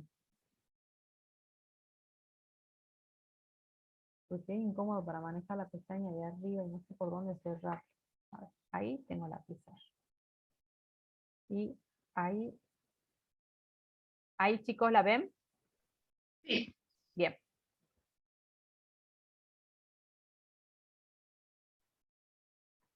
Bien. Entonces tenemos el ion magnesio y el ion rubidio. Para analizar el poder polarizante, tenemos que considerar la carga y el radio. El magnesio tiene carga +2, el rubidio tiene carga +1. Y aquí tendríamos el radio del magnesio +2 y el radio del rubidio +1. Simplemente por la ubicación de la tabla periódica, nosotros podemos decir cuál de los dos radios es mayor. ¿Cuál de los dos radios será mayor? Si tengo que comparar aquí, fíjense que el rubidio está abajo en el grupo 1, en el quinto periodo está el rubidio. Y el magnesio está en el grupo 2, en el tercer periodo. ¿Cuál será más grande de los dos iones? El ruidio. El rubidio es el más grande. El rubidio. Bien. Entonces, fíjense que el ion que tiene la carga más pequeña es el de mayor tamaño. Por lo tanto, este cociente más 1 sobre el radio del rubidio va a ser más pequeño que el cociente carga más 2 radio del magnesio. ¿Están de acuerdo con eso? ¿O alguien no lo entiende? ¿Se entiende eso? Silencio. A ver, no estoy viendo el chat. Pues ya no sé, con todo este cambio que hice, no sé dónde me quedó el chat. ¿Dónde está el chat ahora? Chat. Ah, sí, acá está. Sí, profe, me dice acá. Bien. Ahí está. Entonces, Branco me contesta. Es importante, chicos, que si no entienden esto, hablen ahora. Entonces, quien tiene mayor poder polarizante va a ser el magnesio. Fíjense que estoy, en otras palabras, estoy estimando el potencial iónico, que es lo que dijimos que vamos a utilizar para poder hablar del poder polarizante del catión. Por otro lado, entonces, vamos a hablar de la polarizabilidad. Y en la polarizabilidad tenemos que analizar el ion óxido y el yoduro. Para los dos iones tenemos que analizar la carga y el tamaño. Entonces, el que tenga el de mayor tamaño va a ser el que va a ser el más polarizable, que tiene una nube electrónica más grande y que por lo tanto tiene una nube electrónica más grande y es más fácilmente deformable esa nube electrónica, que es grande, porque los electrones están más alejados del núcleo, ¿sí? Entonces, de los más polarizables va a resultar el yoduro. Entonces, el compuesto de los que hemos formado que tiene mayor grado de carácter covalente va a ser aquel en el que se unió el catión de mayor poder polarizante con el anión más polarizable. El catión de mayor poder polarizante con el anión más polarizable. Entonces sería el yoduro de magnesio, el compuesto de mayor carácter covalente. ¿Se entendió eso, chicos? ¿Dónde tengo el chat? ¿Se entendió ese análisis, chicos? Ustedes lo tienen que hacer para el laboratorio, ¿no? Para ahí les propone 3 sales y tienen que hacerlo. Nadie me dice nada, yo sigo. Sí, profe, sí se entiende. Bien. En Cintia la me dice. pizarra. Cintia Y me recién dice. ¿Cómo? lo que escribí. Ah, No sé. sí. Sí. Y recién apareció lo que Sí, a veces, sí, yo cambié porque estaba mirando los guiones en el PowerPoint y no me fijé cómo iba avanzando la pizarra, pero sí, a veces yo hablo y la pizarra se actualiza tarde. Voy a entonces explicar nuevamente con otra cosa. Decíamos entonces que para razonar el tema del catión, vamos a considerar el potencial iónico, o sea, la carga sobre el radio. Yo aquí escribí la carga del ion magnesio más 2 sobre el radio del magnesio más 2, y para analizar el poder polarizante del rubidio, la carga del ion rubidio más 1 sobre su radio. La carga más grande obviamente la tiene el del magnesio, y para comparar los radios, simplemente utilicé la variación periódica, ¿sí? El magnesio está más arriba de la tabla periódica, en la tabla periódica que el rubidio, y más hacia la derecha, o sea que de por sí el átomo neutro es más chiquito, y con más razón si perdió 2 electrones, ¿sí? Con más razón. Entonces, quien tiene mayor radio es el ion rubidio más 1. Se analiza entonces este cociente, mayor numerador el magnesio, porque tiene carga más 2 y radio más pequeño, el cociente más grande va a ser el más 2 sobre el radio del magnesio más 2, o sea, este que tenemos acá, que sería correspondiente al magnesio, por lo tanto el magnesio es quien tiene mayor poder polarizante. Cuando analizo el anión, comparo el óxido con el yodo y me guío fundamentalmente por el tamaño. Cuando el anión es más grande, los electrones de ese anión están bastante alejados del núcleo, que es quien los atrae. Si están alejados del núcleo, pueden fácilmente, o más fácilmente, esa nube electrónica se puede deformar más fácilmente. Por lo tanto, el anión más polarizable, ¿por qué? Porque la atracción es menor, ¿no es cierto? Hacia el núcleo. Por lo tanto, el anión más polarizable va a ser el yoduro. O sea que acá puse por eso el signo de más polarizabilidad hacia el yoduro. Para formar entonces lo que me pedía el punto 1, la sustancia con mayor carácter covalente, la sustancia que tenga mayor carácter covalente va a ser entonces la que tenga unido al catión de mayor poder polarizante con el anión más polarizable, o sea, la que tenga unida el magnesio con el yoduro, que sería entonces el yoduro de magnesio. ¿Sí? Eso sería, Cintia, ¿se entendió? Me habías pedido que repita.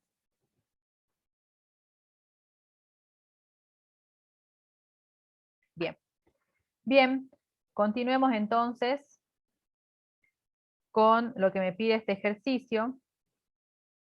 Ahora nuevamente voy a compartir el Power. Acá está el Power. Bien. El punto C, que me pide el tema de la celda unitaria, lo vamos a resolver, no me voy a olvidar, lo vamos a resolver cuando veamos celda unitaria la clase que viene. Vamos a resolver el punto D del ejercicio. En el punto D nos pide que los ordenemos según la energía reticular. Y en base a la energía reticular podemos inferir respecto de los puntos de fusión.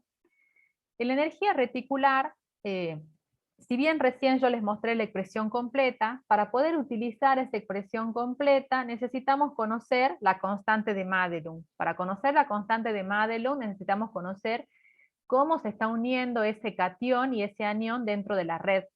Eso es algo que en la práctica solo se puede ver utilizando una difracción de rayos X. O sea que no podemos mirar el compuesto todavía, no podemos ver el compuesto y saber, mirando simplemente su fórmula química, cómo están ordenados los cationes con los aniones. Por lo tanto, para resolver este primer ejercicio vamos a utilizar la misma expresión que utilizamos el año pasado en Química 1, o cuando hicimos Química 1, la misma expresión simplificada de la energía reticular. El ion, entonces analicemos para cada una de las sustancias iónicas que formamos. El yoduro de magnesio,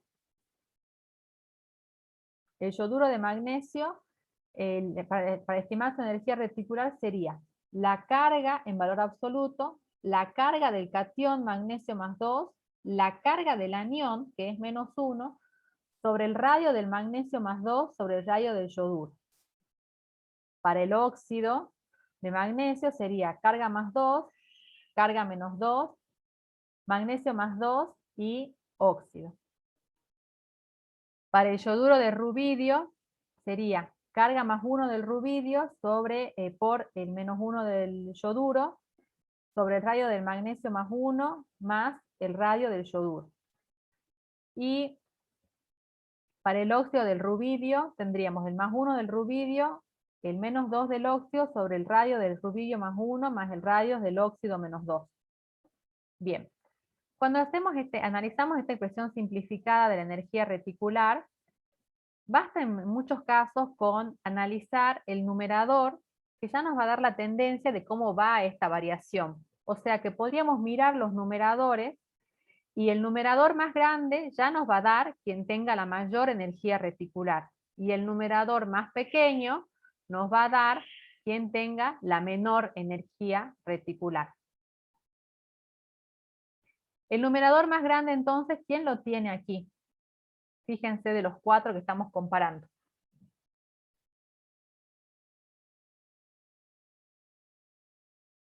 El óxido de manganeso. El óxido de magnesio, no manganeso. Sí, magnesio. Magnesio. Bien, entonces este va a ser quien tenga la mayor energía reticular. Quien tenga la menor, entonces, va a ser el yoduro de rubidio, porque acá tiene el -1 por el +1.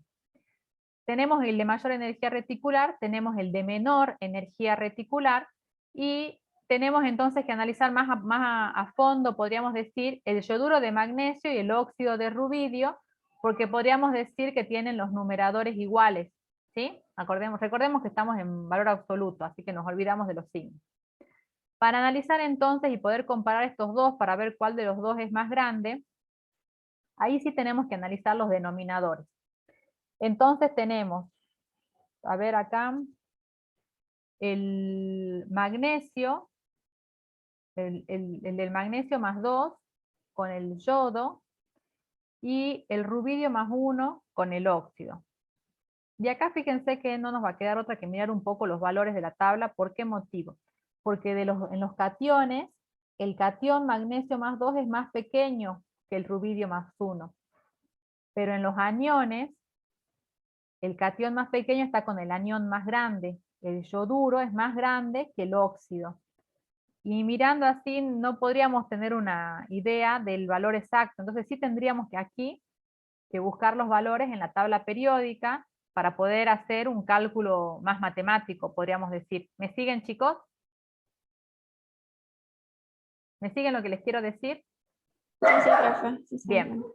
Entonces, si miramos la tabla, en sus tablas periódicas se fijarán el radio iónico del magnesio, me da 66, el del yoduro, 220, ahí sería 286, voy a anotar acá. Y para el rubidio con el óxido, el rubidio +1 es 147, y el óxido es 132. 147 y 132. Entonces me da al revés de lo que puse acá, 289 me da el de arriba, y este me da 279, entonces yo acá lo ordené al revés. Si se analizo los radios, este cociente del magnesio con el yoduro está dividido por 286, mientras que el del óxido de rubidio va a estar dividido por 279, o sea que acá yo los ordené al revés. ¿Sí? Bueno, ahí lo doy. Corregimos, entonces. Corregimos, yo no estoy viendo acá mi... A ver, ¿qué voy a hacer? Control X. Ahí está. Entonces el orden correcto sería este que está acá, el que acabo de colocar ahora, ¿sí? Está cambiado acá el óxido de rubidio con el yoduro de magnesio. Ese sería el orden correspondiente para la energía reticular. Entonces dijimos que la energía reticular y los puntos de fusión se relacionaban en forma directamente proporcional, ¿sí? Porque para fundir la sustancia iónica yo tengo que vencer la energía reticular, vencer esa atracción entre el catión y el anión dentro de la red. Por lo tanto, a mayor energía reticular, mayor punto de fusión, y van a coincidir entonces el orden de puntos de fusión creciente. Así que ahí lo reemplacé con el error que tenía anteriormente, así que corrijan por favor allí en el PAP, ¿sí? Me quedaría entonces esto que escribí acá al final como el orden correcto de puntos de fusión creciente. ¿Se entendió el ejercicio, chicos?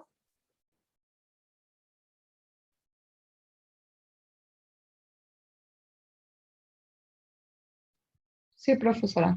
Bien, gracias por responder. Bien, chicos, hasta allí entonces dimos energía reticular, recién utilizamos una expresión, en 15 minutos voy a comenzar a hablar del ciclo de von Haber. En 15 minutos hemos visto una expresión completa para el cálculo de la energía reticular que nos exige conocer la disposición del anión y el catión, sobre todo para poder saber qué constante de Madelung utilizar. Y recién en el ejercicio, como todavía no sabemos para estas sustancias iónicas que hemos formado, no sabemos qué disposición tienen, para el ejercicio hemos utilizado la expresión simplificada o la aproximación de la energía reticular. En los ejercicios que vienen vamos a usar la expresión completa, ¿sí? Esta expresión extensa que aprendimos este año de cálculo de la energía reticular, la ecuación de Born-Landé para la energía reticular, Es una expresión matemática teórica que me permite calcular la energía reticular, teniendo en cuenta todos estos aspectos que hemos analizado oportunamente. Existe otra forma de estimar la energía reticular, en forma experimental, podríamos decir. ¿Por qué? Porque para llegar a... ¿Dónde está mi expresión? La definición... Acá. Porque para llegar al catión con el anión, para que formen la sustancia iónica, tanto el catión, el elemento del que viene ese catión, como el elemento del que viene ese anión, tienen que sufrir una serie de transformaciones. Esas transformaciones involucran energía, y tenemos otra forma entonces de estimar la energía reticular mediante lo que se conoce como ciclo de Born-Haber. El ciclo de Born-Haber permite estimar valores de energías reticulares en forma experimental. Vamos a ver ahora cómo se construye un ciclo de Born-Haber. Y también permite calcular todo tipo de energía. En realidad el ciclo de Born-Haber es un ciclo termodinámico que me permite representar en forma de un diagrama las diferentes energías de diferentes procesos termodinámicos y relacionarlas entre sí formando un ciclo. En este caso nosotros lo vamos a utilizar para el compuesto iónico específicamente. Entonces, como en el ciclo de Born-Haber nosotros construimos un diagrama donde involucramos estas energías, que vamos a ver cuáles son enseguida, podemos tener una visión gráfica de los diferentes términos entálpicos que están involucrados en la formación de ese cristal. Y también podemos averiguar, conociendo el resto de las energías involucradas, algunas de las energías que estén en ese ciclo. La construcción de un ciclo de Born-Haber y las ecuaciones, que son básicamente sumas y restas, que vamos a tener que hacer cuando construyamos este diagrama, que van a ver ahora cómo se construye, ciclo de Born-Haber, tienen como fundamento la ley de Hess. La ley de Hess ya la habíamos estudiado nosotros en Química 1. Cuando estudiamos termodinámica, no sé si se acuerdan, que utilizamos la ley de Hess y otra ley más, cuando queríamos obtener la energía o la entalpía involucrada de una reacción química, y teníamos una serie de ecuaciones químicas que sumábamos, restábamos, multiplicábamos, las dábamos vuelta. No sé si recuerdan eso, era bastante sencillo hacerlo, para llegar finalmente a una ecuación final, y nosotros lo que hacíamos con las ecuaciones, hacíamos con la entalpía, no sé si recuerdan. Ese era uno de los fundamentos, la ley de Hess era uno de los fundamentos de ese tipo de cálculos que utilizamos para las entalpías de las reacciones en Química 1. Lo que decía la ley de Hess es que la entalpía de una reacción global es la suma de las entalpías de los pasos de la reacción, y en que esa reacción puede ser dividida. En otras palabras, lo que nos dice la ley de Hess es que la entalpía final va a ser la sumatoria de las entalpías involucradas sin importar cuál es el camino, ¿sí? Me importa únicamente un estado inicial y un estado final, y no me importa cómo llegue, el resultado energético final tiene que ser el mismo, ¿sí? Entonces, cuando construimos un ciclo de Born-Haber, yo ahora lo voy a hacer con lo que tenemos en la presentación, y porque hasta ahí voy a llegar hasta las 10 en realidad, y en la próxima clase lo vamos a hacer ya ejercitándonos para que ustedes ya se familiaricen, pero les pido por favor que presten atención. Cuando comenzamos a construir un ciclo de Born-Haber, recordemos que lo vamos a hacer ahora para formar una sustancia iónica, ¿sí? Entonces, lo primero que escribimos, la primera expresión que escribimos, es la expresión que considera la formación del cloruro de sodio. Cuando yo hablo de la formación del cloruro de sodio, me estoy refiriendo a la ecuación de formación del cloruro de sodio, la que involucra la entalpía de formación del cloruro de sodio. Para ello tenemos que recordar la definición de entalpía de formación. Era el calor a presión constante. Recordemos que las entalpías eran calores a presiones constantes, o calores o energías involucradas, en la ecuación en la cual formamos, por definición de entalpía de formación, un mol de sustancia, en este caso nuestra sustancia sería el compuesto iónico, un mol de sustancia a partir de sus elementos en sus estados estándares. Entonces, el mol de sustancia que quiero formar, como estoy haciendo un ciclo para un compuesto iónico, sería el cloruro de sodio. Un mol. A partir de sus elementos en sus estados estándares. El estado estándar era 25 grados centígrados y una atmósfera de presión. Si no nos acordamos si el elemento es sólido o líquido, miramos la tabla periódica que allí nos va a indicar en el estado estándar en qué condiciones está. Entonces, si el ejemplo, vamos a tomar como ejemplo el ciclo de von Haber del cloruro de sodio, entonces, ¿quiénes lo forman? El elemento sodio que se encuentra en el estado estándar en estado sólido, ponemos de sólido. Y el cloro que se encuentra en el estado estándar como cloro gaseoso, cloro molecular, ¿sí? Ahora, la definición dice, y este es un error bastante común de cuando construyen el ciclo, que la entalpía de formación es la energía involucrada para la formación de un mol de compuesto iónico. O sea que aquí, de compuesto iónico, perdón, un mol de sustancia. O sea que aquí en el producto va siempre un mol, coeficiente estequiométrico 1. Y yo tengo que colocar la cantidad que necesite de reactivos de forma tal que aquí el coeficiente sea 1. ¿Estamos? No se confundan con que el cloro es gaseoso y tiene un subíndice 2 para poner un 2 adelante del cloruro de sodio y poner un 2 al sodio. Ni cuando construyan el ciclo, ni cuando hagan el parcial, porque es un error bastante común y la definición dice un mol, si no después no les va a dar nada del ciclo, ¿sí? La definición dice un mol, así que presten atención allí. Como tengo que colocar un mol de cloruro de sodio acá, al cloro le tengo que poner un medio, porque yo necesito un solo mol de cloro nada más, un mol de cloro, de átomos de cloro, y acá tengo 2 moles de átomos de cloro, un mol de molécula, ¿sí? O sea que acá pongo un medio. Esta es la ecuación que inaugura mi ciclo de von Haber, la que escribo por lo general, como es un ciclo gráfico, podríamos decir en forma horizontal. Luego, ¿qué tiene que pasar? Recordemos que por otro lado, nosotros tenemos que llegar a escribir la ecuación de la energía reticular. Y en la energía reticular formábamos el mol del compuesto iónico a partir de sus iones en estado gaseoso.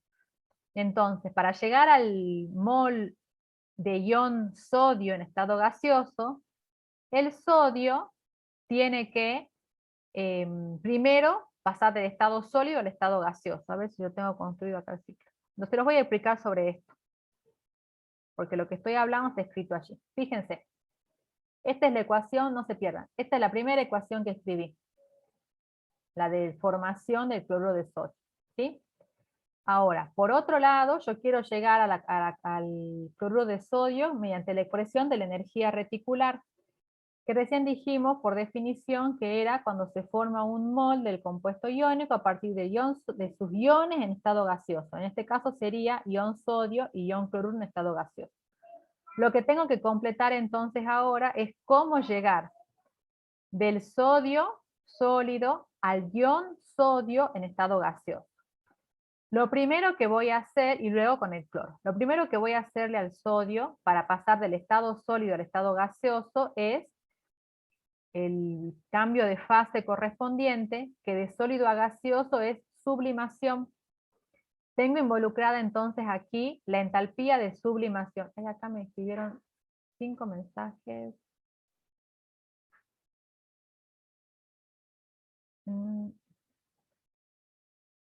No sé si me están escribiendo.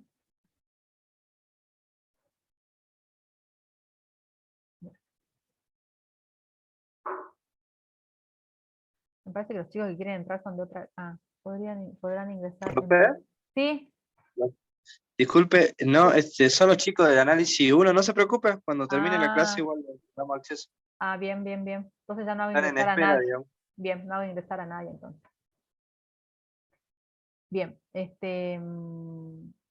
entonces chicos lo que decíamos es que tengo que pasar del ion sodio en estado sólido a estado gaseoso, tiene involucrada la entalpía de sublimación, y una vez que tenemos del elemento sodio, perdón, una vez que tenemos el elemento sodio en estado gaseoso, tenemos que transformarlo en ion. Tenemos que transformarlo en ion sodio, y para transformarlo en ion sodio tenemos que arrancarle un electrón.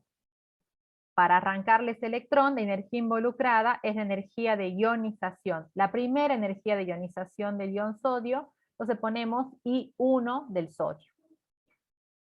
En el cloro yo tengo que llegar al ion cloruro en estado gaseoso. Como tengo acá el cloro molecular, lo primero que tengo que hacer es disociar el cloro. Lo disocio al cloro y tengo involucrada, perdón, allí la energía de disociación. Como tengo medio mol de cloro, corresponde que pongamos medio y le afectemos por el mismo coeficiente estequiométrico a la energía de disociación, porque la energía de disociación es para 1 mol de cloro, y yo acá tengo solo medio mol. Entonces, ya pasamos del cloro molecular, luego de disociarlo a cloro atómico, podríamos decir. Tenemos entonces aquí el cloro en estado gaseoso, y tiene que ganar un electrón. Para transformar el átomo neutro en estado gaseoso en un ion negativo en estado gaseoso, la energía involucrada es la afinidad electrónica. Esto es lo que ustedes estudiaron en propiedades periódicas, ¿sí? Entonces aquí se involucra la afinidad electrónica, y llego a los iones en estado gaseoso, ion sodio y ion cloruro, que van a formar el mol de compuesto iónico, y aquí cierro el ciclo porque la energía involucrada aquí es la energía reticular. La construcción de cada una de estas expresiones es lo que ustedes tienen aquí explicado en el Power. Aquí tienen la sublimación, aquí tienen la disociación, ¿sí? A mí me pareció más fácil explicarlo en el esquema porque es la forma en la que vamos construyéndolo. Y finalmente la energía reticular, y esas ecuaciones que están allí explicadas, las vamos a disponer en la forma de este diagrama. Me queda 1 minuto de este diagrama. Luego lo que hacemos con este ciclo es elegir un sentido para ir leyendo las energías. Todas las energías involucradas en el ciclo tienen como sumatorios un ciclo cerrado, así que tienen que sumar a 0. Yo acá con esta flecha les indiqué el sentido en el que voy leyendo el ciclo. Entonces voy leyendo con lo que me voy encontrando primero. Fíjense que me encuentro con la entalpía de sublimación del ion sodio, luego, y lo escribo, luego con la ionización primera del ion sodio y lo escribo. Luego, ¿con qué me encuentro? Con la disociación del cloro y escribo eso. Luego me encuentro con la afinidad electrónica del cloro y escribo eso. Y finalmente no. Luego me encuentro con la energía reticular. Y fíjense que todas las flechas van en el mismo sentido que yo elegí leer el ciclo, hasta que llego a la energía reticular. Si sigo leyendo, en sentido contrario, tengo la entalpía de formación de la primera ecuación. Como la leo en sentido contrario al sentido en que yo elegí leer estas energías del ciclo, le pongo un signo negativo, ¿sí? Fíjense que todas van en el mismo sentido y esta va en sentido contrario. Así que le pongo un signo negativo y todo esto lo igualo a 0. ¿Sí? Entonces, en este ciclo de Born-Haber, si yo puedo conocer de tablas, por ejemplo, la entalpía de formación, la de sublimación, las ionizaciones, que por lo general son datos que encuentro en tabla, podemos calcular, porque conocemos todos los términos, podemos calcular la energía reticular despejándola de esta expresión que está igualada a 0 porque conocemos el resto de los términos. Esta es la otra forma, la forma experimental de calcular entonces la energía reticular, mediante un ciclo de Born-Haber. Hasta aquí lo vamos a dejar, chicos, porque ya entran los chicos de otra clase. Parece la clase de presencial esto en el Zoom. Y entonces, ciclo de Born-Haber, los ejercicios los vamos a resolver el martes de la semana que viene. ¿Sí, chicos? Hasta aquí dejamos. Tengo que detener la grabación. Uy, ¿dónde detengo la grabación acá? Acá.